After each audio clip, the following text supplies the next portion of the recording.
是讲想要增加自家学语写作用词的能力，就得来参考教育部公布的《台湾客家语书写推荐用字汉字选用原则》，还有台湾客家语书写推荐用字第1批、第2批，在教育部语文成果网站上也有很多资料可以运用。接下来，俺就利用考试的题型来练习一下，从简单的短句开始。写短句的时间，俺要先了解规则句型的结构，还有个连接词正确的意思。比如讲，莫讲就是，华语的意思是别说，就算是。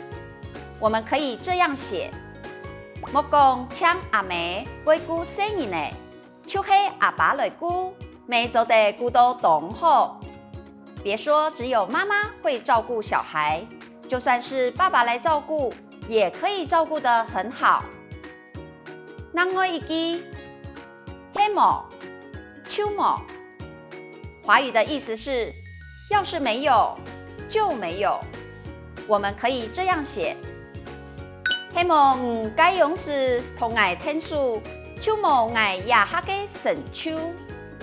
要是没有你那个时候帮忙我，就没有我现在的成就。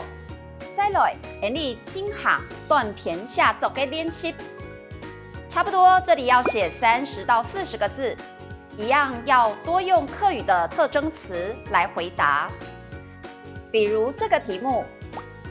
假使对到同一发票的特种，按样板来运用，也必奖金。我们可以这样写：我想要买一台车送给阿爸，再请贵家人共下吃饭，出去了，存的钱就赌起来。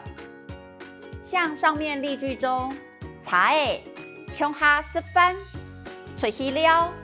存的钱、度等等，这些都是具有客语特色的词汇。多使用这些词汇，就可以让句子更有客家味。